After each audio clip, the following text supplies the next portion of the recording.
Welcome to Best Astrology Consultant, Dr. Tirupati Raja PK Astro.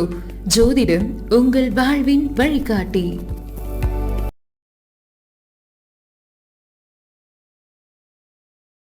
இப்போ 6ஆம் பாவத்தை பார்த்துக்கிட்டு இருக்கோம். இந்த 6ஆம் பாவம் தான் போட்டியில் வெற்றி அடைவானா அப்படின்னு ஒருத்தர் கேட்குறாரு. அப்படின்னா அவருடைய 6ஆம் அதிபதி அவங்களுடைய லக்ன அதிபதியும் 11ஆம் வீட்டையும் தொடர்பு கொண்டுச்சுன்னா அவங்க எந்த போட்டியில் கலந்துக்கிட்டாலும் சரி, அது போட்டி தேர்வாக இருக்கலாம், அல்லது ஒரு விளையாட்டு இதில் இருக்கலாம், எந்த இல்லது ஒருத்தர்கிட்ட சேலஞ்ச் பண்ணுறதா இருக்கலாம்.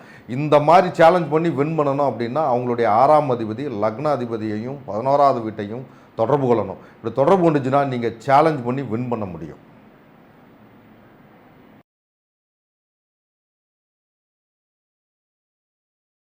இப்போ நாம் லோனுக்கு ட்ரை பண்ணிகிட்ருக்கோம். எனக்கு லோன் கிடைக்குமா கிடைக்காதா அப்படின்னு தெரிஞ்சுக்கிட்டோம்னா, உங்களுடைய 6ஆம் அதிபதி 2ஆம் அதிபதியும் 11ஆம் அதிபதியும் தொடர்பு கொள்ளக்கூடிய காலகட்டத்தில், அதாவது அந்த நேரம் நடக்கக்கூடிய தசாபுத்தி அல்லது கோச்சாரம் ஏதோ ஒரு வகையில் தொடர்பு கொண்டுச்சுன்னா நிச்சயமாக உங்களுக்கு லோன் கிடைக்கும்.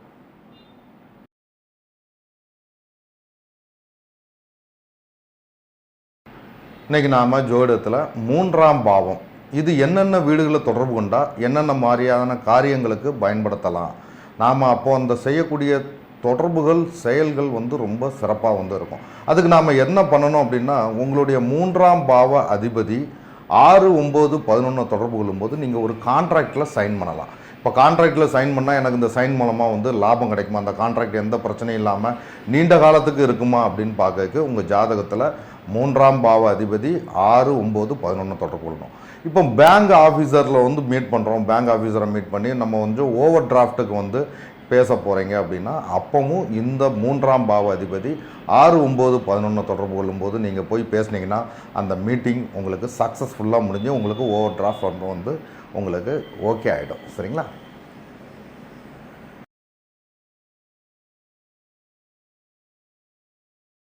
இப்போ 5ஆம் பாவத்தோட கடைசி இதுக்கு வந்துட்டோம். இப்போ சிசேரியன் நிறைய நடந்துகிட்டு இருக்கு. இப்போ எனக்கு சிசேரியன் மூலமாக தான் குழந்தை பிறக்குமா அல்லது நல்லபடியாக நார்மலாக பிறக்குமா அப்படின்னு நம்ம பார்த்துக்கலாம் அல்லது தெரிஞ்சுக்கிடலாம். ஸோ சிசேரியன் மூலமாக குழந்தை பிறக்கணும்னா உங்களுடைய 5ஆம் பாவ அதிபதி 2, 8 தொடர்பு கொண்டுச்சுன்னா நிச்சயமாக உங்களுக்கு சிசேரியன் நடக்கும் அப்படிங்கிறத நாம் உங்கள் ஜாதக ரீதியாக தெரிஞ்சுக்கலாம். இதற்கு முன்னாலே பரிகாரம் பண்ணிங்கன்னா அந்த சிசேரியன் நடக்கக்கூடிய காலகட்டத்தை நம்ம தவிர்க்கணும். ஏன்னா தவிர்க்கணும்னா அந்த காலகட்டம் நம்ம குழந்தை உருவாகாமல் பார்த்துக்கிறது தான் தவிர்க்கிறது. ஏன்னா எல்லாத்துக்கும் போய் நம்ம பரிகாரம் சொல்லி செஞ்சுட்டு இருக்க முடியாது. இருந்தாலும் முடியலை, எனக்கு தெரியலை அப்படின்னு வந்தீங்கன்னா நிச்சயமாக சிசேரியன் இல்லாமல் குழந்தை பிறக்கக்கான வாய்ப்புகளை உங்கள் ஜாதக ரீதியாக உங்களுக்கு உருவாக்க முடியும்.